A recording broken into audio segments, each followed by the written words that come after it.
Bonjour, je vous propose aujourd'hui de jeter un petit coup d'œil sur la quatrième extension de Panzer. Elle couvre la période 1940 et introduit les troupes françaises.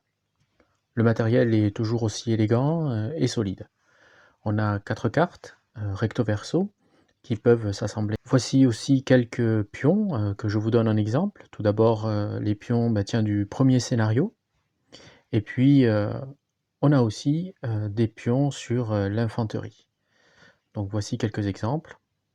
On trouve aussi les cartes de référence pour toutes ces unités. On a aussi les livrets, règles bien sûr, scénarios et composition historique des armées. Qu'apporte donc cette extension au niveau des règles? Tout d'abord, les règles optionnelles, je vais vous présenter celles qui sont les plus notables. Concernant les nouveautés au niveau du matériel, eh bien, le char B1 bis français. Alors cette règle permet de simuler l'armement du B1 bis comme son obusier de 75 mm. Le B1 bis ne peut pas utiliser ce canon de 75 si sa position est coque baissée. Il ne peut pas non plus utiliser l'ordre short halt pour tirer. Et point très intéressant, hein, ces munitions sont limitées. On applique aussi des malus au tir si la cible ennemie est en mouvement. Une règle est aussi prévue pour le blindage arrière de la coque du B1 bis et cette fameuse grille d'entrée d'air hein, qui est le point faible de son blindage.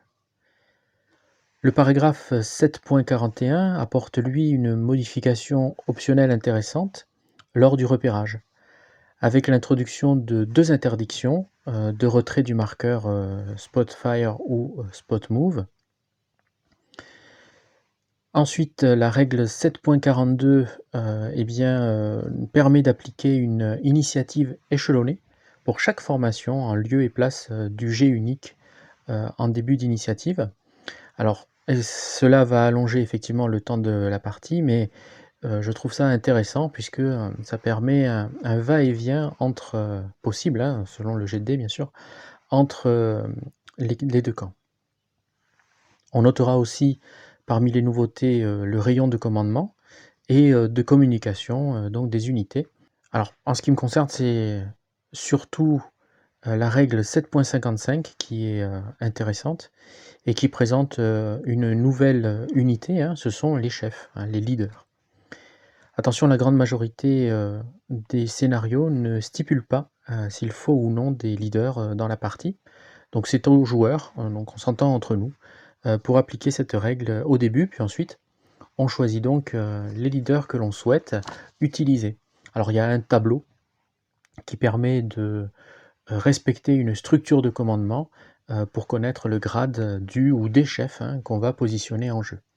Alors le chef se positionne toujours sous l'unité à laquelle il est rattaché. Plus en détail, quels sont les effets des chefs? Donc, ils apportent un modificateur à l'AP donc pour toucher, hein, hit, et ou au jet de dés GP. Il utilise aussi, alors on peut l'utiliser aussi ce modificateur lors des assauts rapprochés au corps à corps et lors des débordements. Le chef apporte aussi un modificateur au dé lors de la récupération, de la suppression, du moral ou bien aussi du repérage. Il modifie la portée du repérage et enfin il permet une réponse à un tir indirect avec un modificateur. L'autre nouveauté importante de l'extension, c'est le mode de jeu en solitaire.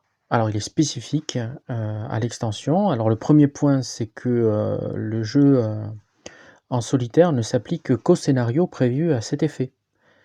Attention, il n'y en a que 2 qui sont vraiment prévus pour le jeu en solitaire dans le livret de scénario de l'extension, de la 4e extension. La mécanique est la suivante.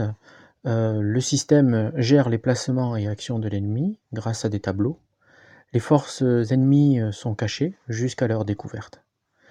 Les règles de base restent valables, mais les règles du mode en solitaire prévalent en certaines occasions.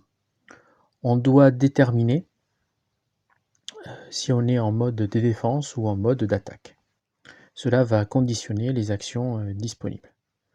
Le déroulement des phases du tour est bien expliqué dans la règle, donc il suffit simplement de la suivre, hein, comme dans la règle de base. Avec donc des ajouts et des modifications par rapport à la règle en solitaire.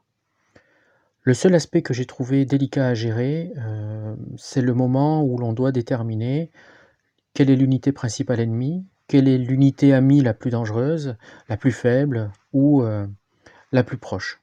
Voilà, bon alors c'est un peu compliqué au début, mais bon après il suffit de bien connaître, de bien l'appliquer et à force on finit par le comprendre. Extension à posséder ou pas? J'ai acheté cette extension afin de pouvoir simuler les batailles de 1940 avec les forces françaises. Sur ce point, je ne suis absolument pas déçu, bien au contraire. Alors si on joue avec les règles avancées, optionnelles, le défi pour le français est assez intense.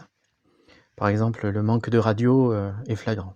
J'étais aussi très curieux de tester le système en solitaire. Alors il fonctionne très bien sur les 2 scénarios fournis, qui sont bien équilibrés, qui sont pensés pour donc cette règle en solitaire, et qui proposent donc une réflexion sur les stratégies à mener contre un brouillard de guerre efficacement simulé. Par contre, je suis déçu de ne pas avoir un système solitaire générique, applicable donc à tous les scénarios de la série au complet. Alors certes, on peut l'adapter en bidouillant la règle des unités cachées, qui existe déjà, hein, mais bon, tout le monde n'a pas le temps ou l'envie de faire un tel travail.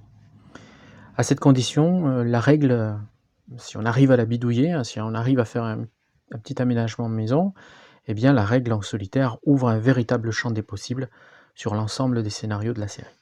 Alors il manque, je trouve qu'il manque le corps expéditionnaire britannique, hein, qui n'est pas présent, mais bon, ce n'est pas très grave. Au final, je suis très satisfait par cette extension. J'aime pratiquer essentiellement Panzer avec les règles de base et quelques règles avancées et optionnelles, selon ce que me propose le scénario.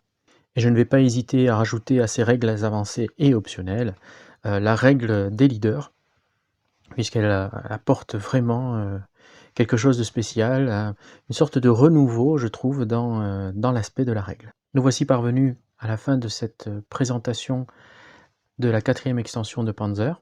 Je vous remercie de m'avoir suivi.